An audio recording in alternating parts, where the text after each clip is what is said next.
What I have here is a chamber opera that we put on Friday and Saturday as part of an evening called Short Stories of 3 third-year composers, and we each wrote the brief was to write a 20-minute chamber opera.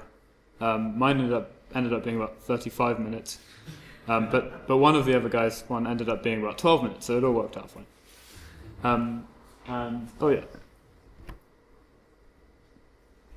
Huh? What's that? No, that's no good. Oh, brilliant, excellent. Mine was called A Good Man Is Hard to Find. It was based on a story of the same name by Flannery O'Connor, who is an American writer she died in the 50s, I think, sometime around there. This is important for copyright reasons. Not yet to be resolved, but I'm sure it will be fine. Okay, so what I'm going to do is just talk a bit about how I wrote the piece, what I was trying to do with it, and then I've got a 20-minute extract from recording from Friday, and then with score projected. And then I'd really appreciate any feedback, what worked, what didn't, from all of these. So the story is set in the Deep South in sometime around the 30s or 40s, and one of the main things I tried to do with the score and the production was to try and put the audience member right into that world. And I did this in a few different ways. The Overture begins with a blues song called A Good Man Is Hard to Find. A bit of Googling discovered that the story is actually named after the song, which is quite popular. So the Overture begins with this song, and the band starts to play along, but then you get a sort of sharp cut-off and fade of the recorded material, and premonition to murderous events later in the opera. We also have narration. I found also, errant Googling, a recording of the author reading the story, and there are some parts that just don't really work without some of that in the staging. For example, there's a car crash, which is quite hard to stage anyway, but especially in venues like Jesus and Trinity College chapels. So that actually proved to be quite a helpful way of making sure that worked. Now the problem was this recording from the 50s was very hard to hear, and the author had a really difficult accent. So on the first night, which is what we've got a recording of, we had that recording, but so few people understood a word she was saying that I actually re-recorded it myself, and we had that on the second night, and that worked a lot better. I understood it. Oh, brilliant! Then again, I live in that area of the country. Yeah. So there was also the challenge of just speaker location. In some of the rehearsals, we had a big speaker up at the front. That was terrible. It didn't work at all. And then I discovered that both Trinity and Jesus chapels have sort of PA systems for listening to the dean's sermons. In Trinity, it's actually in the pews. It works brilliantly. And in Jesus, it's sort of a bit more like there. But it was a much better thing, and it was that was a big weight off my mind. And it was because these things happen so intermittently at different parts. I was initially considering that I would be at the laptop and press play, but because of casting difficulties, I had to cast myself. So I wrote it into the percussion score. So because I thought percussionists used to count in long rests, and Coleman from Homerton did a very good job. And there you go. So I basically notated in the score as just cues for the percussionist. But in the full score, I kind of wrote out the lines so that the director and the conductor would be like, oh, okay, that's what's happening story-wise. Also, I tried to kind of get some of the musical style of the opening song into the style of the opera as a whole. So lots of the sung rhythms are quite sort of jazz influenced, and I think it comes up in some of the band moments as well. Not as a it wasn't really something that I tried to get to pervade the whole score, but just as a sort of musical starting point. Lots of my ideas come from that. What's next? Yes. So I basically started writing this in the summer, and I quickly ran into the problem of having way too much musical material. And if you don't start reusing things in a structural way, half an hour of music becomes very tiresome and takes a long time to write. So I had some good supervision with Jeremy and with Cheryl Francis Heard, and they both recommended doing some more structure. So my working approach was basically I adapted the libretto myself in the story, and I split it into scenes, and then each scene I tried to work out, okay, what's going on in this scene, and what's the sort of overall dramatic thing.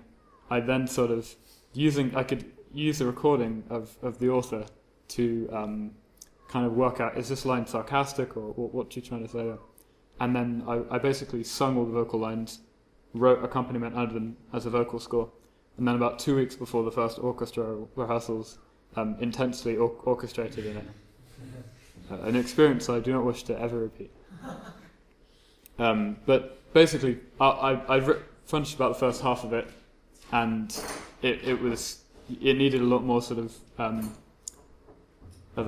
it needed more structure, and it needed more stuff to repeat. So what I ended up having was I basically went back to the early stuff and made it so there's only about 5 different kinds of musical material, and revised it. So one of the things was texture. So each of the different characters or situations has a particular texture or a particular musical idea. The misfit, the main antagonist, has lots of strings and piano doing sort of fast quavers. Dun, dun, dun, dun, dun, dun, dun. And the grandmother is she's almost all the time complaining, so she's got sort of wind and brass. There's also the main 2 characters, the grandmother and the misfit. The grandmother most of the time is trying to change the misfit's mind. And any time that was happening, there was a certain repeating section of chords. Her son Bailey often just kind of came in and messed things up, so it was always kind of blundering and a bit blunt there. And then any time the sort of woods where lots of the offstage action happens, it was quite a simple sort of piano chord, and then the strings would have something like that. I tried to keep that quite simple. I'll get on to that in a second. A brief synopsis. What I've got is basically the second half. It's a family goes on a road trip. Before they set off, the grandmother says, "No, we should go to Florida instead because she wants to see some of her. Tennessee. She wants to see some of her friends there." And she cites as an example a newspaper story about a murderer who's on the loose. But the family ignores her. They drive off, and as they're driving through, we sort of learn more about them. They don't really work very well as a family. The kids bicker a lot. The parents are quite short of them. And the grandmother, who thinks she's a saint, is actually quite very selfish, hypocritical. And she basically causes a car crash because she's taken the family cat along because she was worried it would miss her too much. And she says, "Oh, we should visit this old house off on a dirt road." And as she's going down the dirt road, she realizes that actually that house is in another state. So she jumps up, and the cat on her lap grabs onto the driver's head, and the car crashes. And as they're sitting in the ditch, who turns up but the misfit, who she said, "Oh, we shouldn't go here, there'll be this guy." And that he comes on stage, and she recognizes that he's the misfit, and she says, "You're the misfit." At which point he basically says, "I have to kill you all now." This is about the point we'll come into the story. And a big reason why I picked this half is because, unfortunately, because we're using the chapel PA system, it kind of doubled itself on the recording and became really loud. So the second half uses much less recorded material. So I'll just set that up. Oh yeah, there was some good critical acclaim. Everyone said I was really creepy as a misfit. One person said that I was creepy, and that surprised me because I'm normally not, thanks to them. My mum said, "When are you going to shave off your beard?" It was quite big for the serial killer. And first year engineer said he didn't like stew knuckle. good result. And there was a review that said, an innovative piece which pushes boundaries for all involved. That was very nice. 8 out of 10. That's like a starred first, isn't it? 80. So now I've got an audio let's get the score running first. Now look here, we're in a predicament. We're in a predicament. You're the misfit. I recognized you at once. Yes, madam, you did, but it would have been better for all of you if you had recognized me.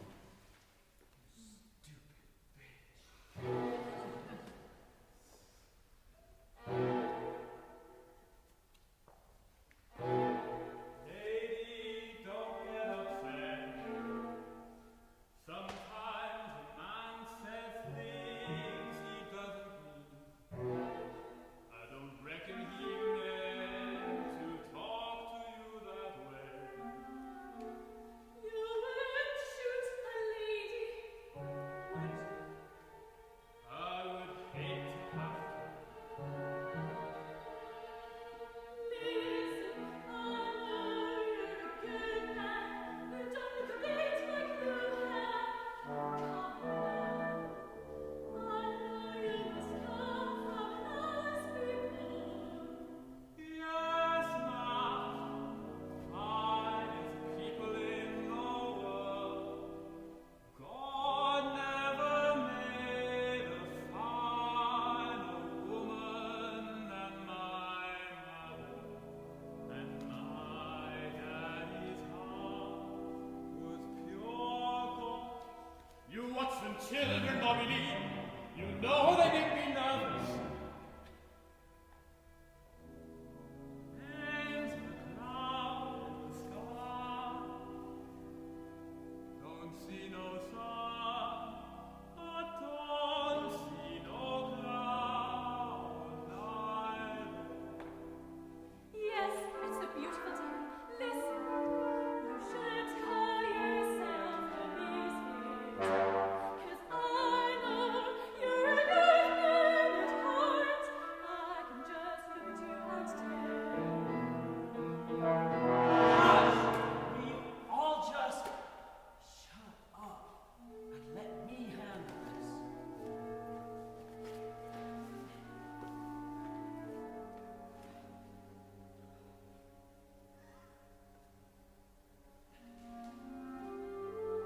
I'll take a half hour to fix this here plot.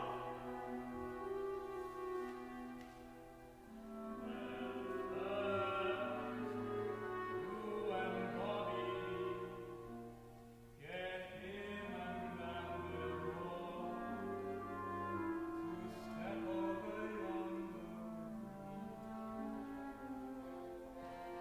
The boys wanna ask you something.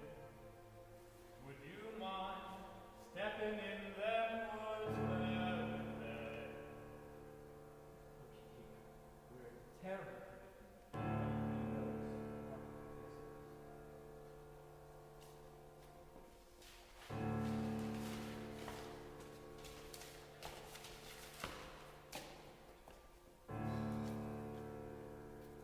Come back this instant, baby boy. Be back soon, Mama. Wait for me. I just know you're a good man. You're not a bit covered. No man, a good man is hard to find. My daddy said I was a different breed of dog from my brother. You know what he said. It's some can live their whole life out without asking about it.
The fat boy blushed and laughed and caught her by the arm and pulled her off into the woods after Hiram and her mother.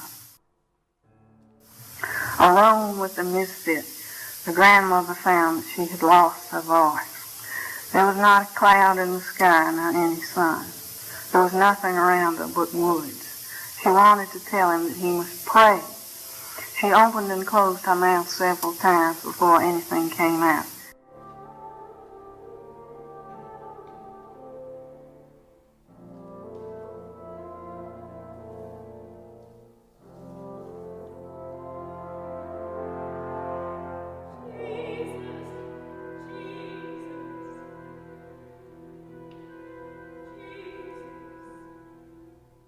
Yes, ma'am.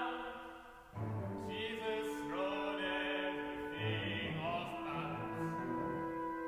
It was the same case with him as with me, except he hadn't committed any crime, and they could prove I had, 'cause they had the papers on me. They never showed me my papers. That's why I signed myself out. I said, oh, you get you a signature and sign everything you do and keep a copy of it. Then you'll know what you've done and you can hold up and try until you punish it. See, do they match? And in the end, you'll have something to prove. I call myself a distance because I can't make all I've gone through in punishment.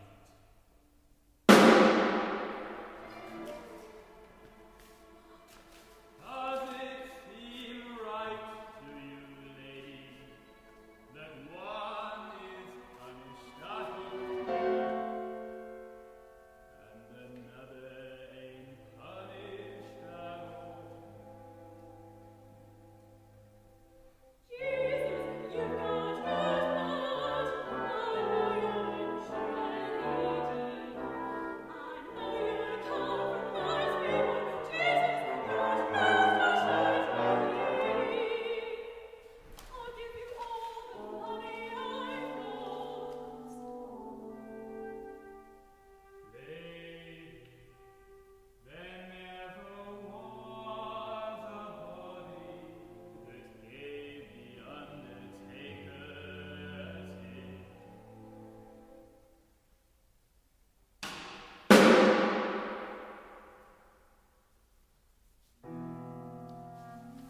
Baby, baby boy, baby boy. Jesus was the only one that ever raised the dead.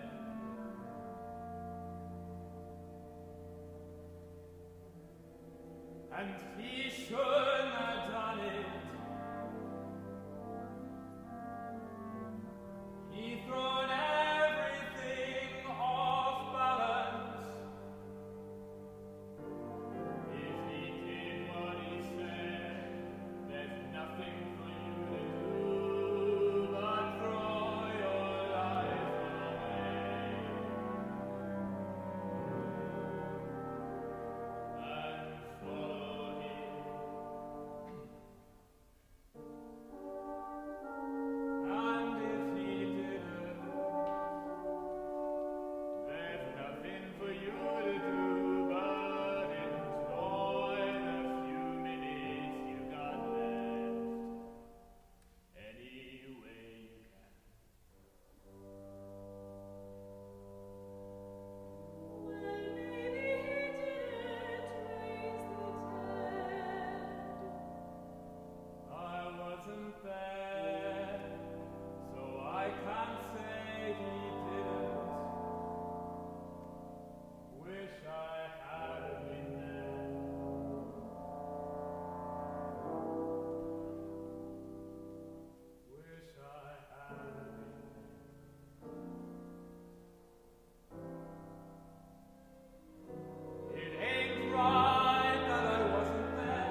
His voice seemed about to crack, and the grandmother's head cleared for an instant. She saw the man's face twisted close to her own, as if he were going to cry, and she murmured,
Thanks very much. Yeah, if anyone's got any questions or feedback, that'd be great. Do you travel around? I did. It was just a bunch of choir tours, so I just sort of, all right, I'll take it with me and do some stuff on the bus. What made you decide on this text? I was looking for a short story because for a 20-minute opera you need something like that. And I asked a bunch of people, and I said I'm looking for something. Got anything in mind? And 3 or 4 people independently said, "Oh, you should do A Good Man's Hard to Find." And I'd kind of read it already, but then reading it, I thought this would work quite well. The only problem is it's got kind of 8 characters in it, but 4 of them are really boring and have about 1 line each. So I made it 4 speaking roles and 4 singing roles. Did you cut much of it? The story, yeah, I cut the first part when they're driving through the car. In the story, they go to a diner and talk to someone there, and the grandmother tells a bunch of stories, and I cut those parts. Yeah, I wouldn't have cut those parts, but it was a bit too big. How did you go about choosing what parts of the text to? Did you keep the text, or did you change it? Did you rewrite it? I had to rewrite very little of it. I basically cut parts that wouldn't have to entail a rewrite. Like, if they're all driving through the car and the grandmother tells a little story, in fact, they're important in the story, but it doesn't lose a lot. The one thing I did add was when they go to the diner, the grandmother and the guy who owns it have a conversation about the world, and he says, "Everything's getting terrible. A good man is hard to find, ha ha ha." But that line I put into the misfit later, right at the beginning. Is just wondered how you decided to approach bits like, for example, when he said he didn't have a shirt on. That Yeah. may be a bit musically banal. Yeah. But, you know, because you kind of think, well, I wouldn't necessarily want to go about setting something like "you bitch" or Yeah. things of that like. Yeah, just things that maybe would fit more if it were a play than maybe if it were an opera. Yeah. I tried to basically keep parts that need, so that in the story it doesn't actually say "stupid bitch." It says Bailey said something that made even the children shocked. So if I'd just had the narrator saying that particular line, it would have been even worse, because then he's just, well, he's on stage, why can't he say it? But he needs to say something at that point where to make her sad, so that the misfit can then go over him. And I think with I Don't Have a Shirt On, it's sort of the misfit. His character changes very quickly between telling a story, being very brutal, and then that kind of more of a sort of I'm a Southern gentleman and I'm sorry that I'm a criminal. Yeah. So I think you might have kind of talked about this already before, but it just reminded me, having heard it before, now we have it in context, how dramatically that the recordings of the author's voice. What's the kind of device? Why is that happening? Yeah. I guess I understand it intellectually, but how is it? Obviously, we need to see it. Yeah. So maybe you can just tell me what happens visually at that point. Because it's so kind of arresting in the recording. sounds like another recording. The one part that you did hear. Yeah. Yeah. Well, in the first half, which we didn't hear, it's a lot. You hear a lot more of it. So it wouldn't be as much of a shock, I imagine, to the listener who'd already heard the first half because they'd heard it so much. And it wasn't so loud. It was a small speaker right by you in the show. Yes. Well, the reason for that is I want to reintroduce hearing the narrator, because we haven't heard her for a few scenes, so that in the final scene she basically describes a change in the grammar. So the misfits just said he's sort of on his knees and he said something like, "I wish I wouldn't be like I am now." The grandmother takes pity on him, and it says her head clears and she you basically you don't get enough of a character change if you just see her turn to him and touch him on the shoulder.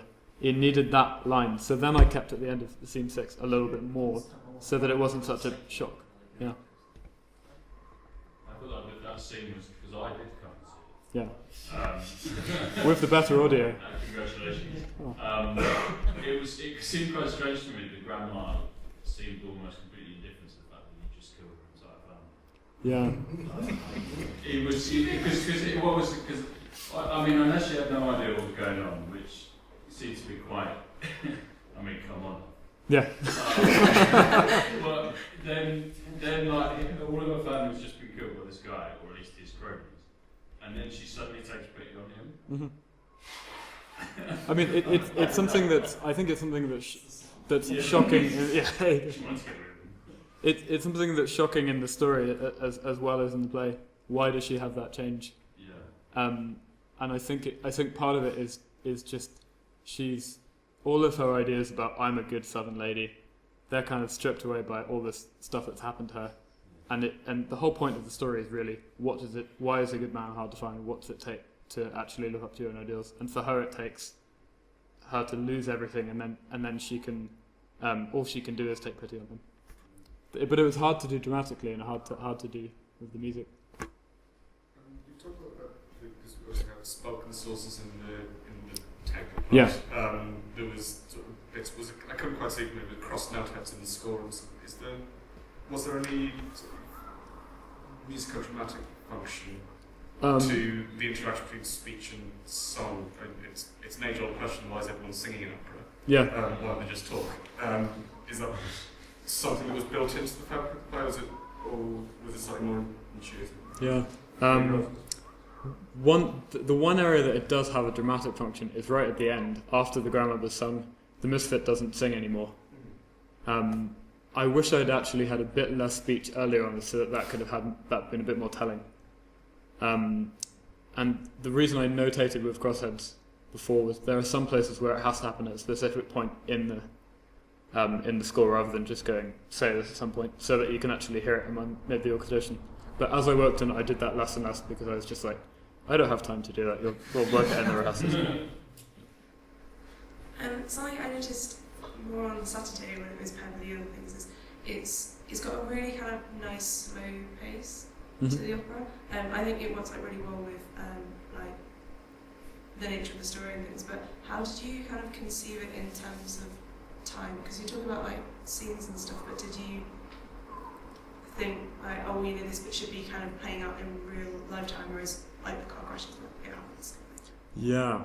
The car crash especially, that was the one time when I was like, okay, this has got to be sort of abstract time, because what we do is you have this sort of loud car crash music, and then in the description the Flannery O'Connor says the children were thrown to the floor and these people were thrown out the window. So what I did was I kind of stretched out that moment, and then on one downbeat you have the narration, the children are thrown to the floor, and they do the action, because that was the one time when I sort of messed with it and stretched out a single moment.